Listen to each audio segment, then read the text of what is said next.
So this guy here is completely automatic as well. And down here, let me turn on the light. We can see the fan and a little rubber stopper, and that's where you're going to put your water. Now, I do like this design because I'm assuming you just fill this up to the lip. On mine, I have to be careful because there's actually an overflow like down here, and if you put too much water in, it protects the fan and it overflows right onto your bottom shelf, right onto whatever you have. So all my boxes and stuff down there, that's when it would get wet if I overflowed. So that's why I had to figure out exactly how much it held. But this looks contained, so that's cool. I like that design. And this is a very short accessory drawer. I thought that was a lot longer. And then down below that is the actual compressor mechanism, all behind this cover here, which you don't need to touch.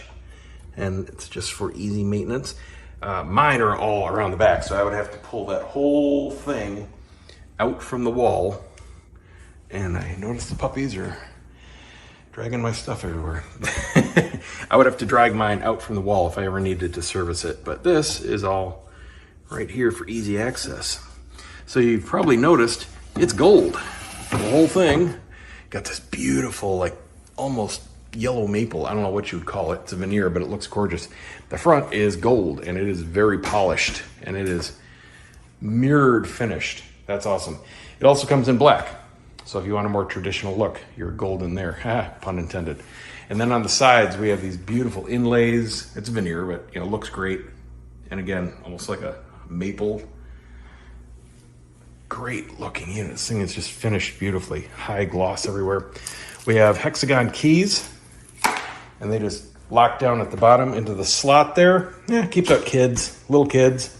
That's about it. Won't keep out any sneaky roommates or anything. But the reason it's going to be off here for the next day, overnight, I'll pick it up in the morning, is because it was transported on its side. And when you tilt a refrigerator, anything that uses a compressor more than 45 degrees, you need to let it sit and let all the air bubbles settle before you even plug it in and turn it on, or you can damage the pump. So we're just going to let this sit. We'll turn it on. I'll get it seasoning tonight, so it should be ready to go. I'm just going to put bowls of water in there. It doesn't need to be running. You can run it, but it doesn't need to be running. It doesn't matter how much you season it. It doesn't matter. You can't over season shelves, you know. As soon as they're seasoned and it turns on, it'll self-regulate. That's all we need to do.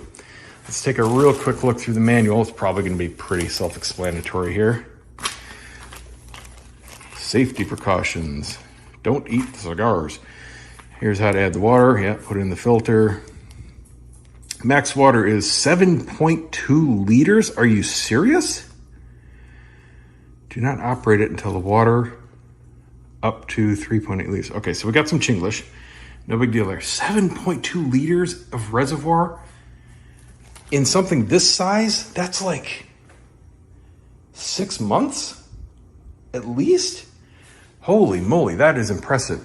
We do have leveling feet, which is very important with any refrigeration unit. It must be level. So my floor happens to be level and the feet are all screwed in, but it's nice and secure.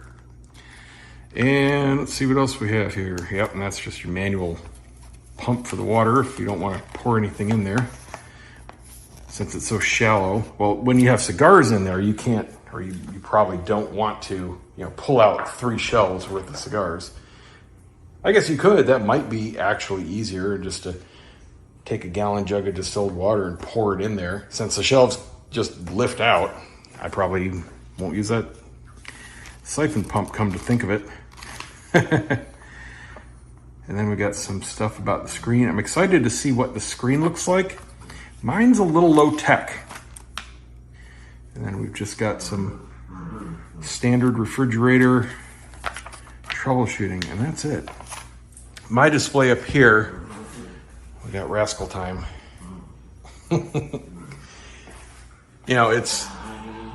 It's the old 80s wristwatch kind of display, right?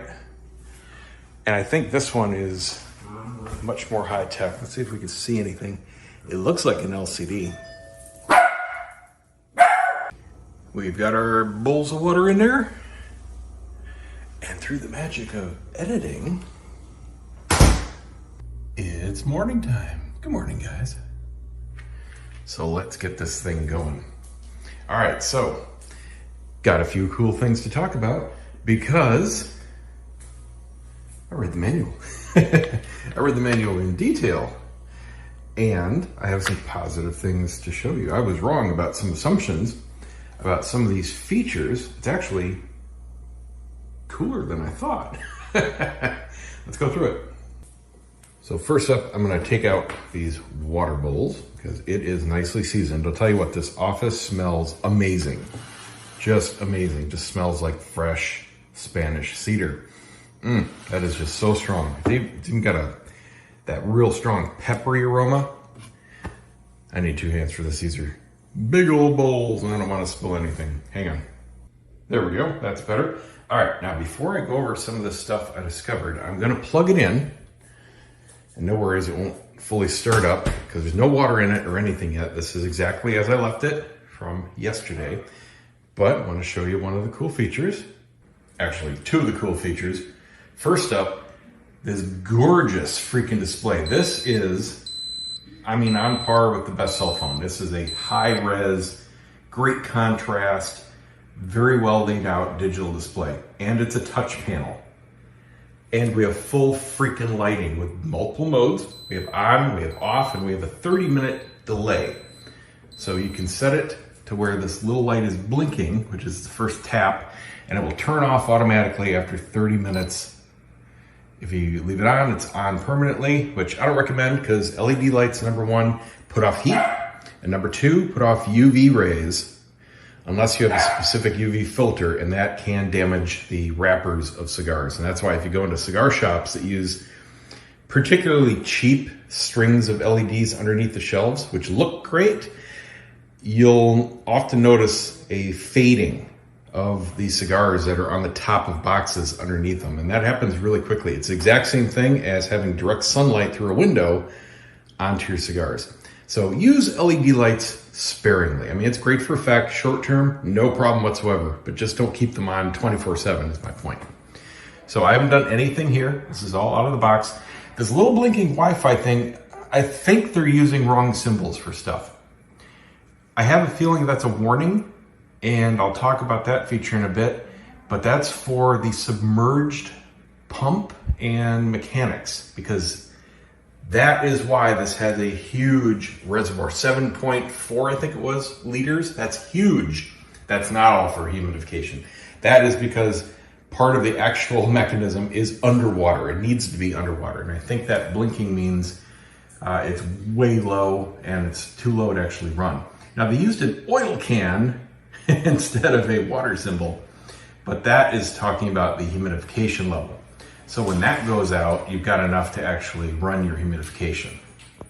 Now adjusting your temperature and humidity, and it does default here to Fahrenheit, at least for US models, so that's cool. You just hit your setup and you can tap your stuff. Pretty much standard fare. Helps if I actually tap the button instead of looking at the phone. Super simple there. Now, come on. Okay, that's not me. There we go. Sometimes my fingers do that. It's not just with this screen. It's like it's not fully conductive. It even happens on my phone and tablet. Of course, I got fat fingers. Sausages.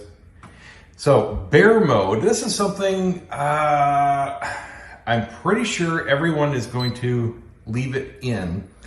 They advertise this model with a couple unique twists, unique features. They want to kind of portray this as a long-term aging cabinet,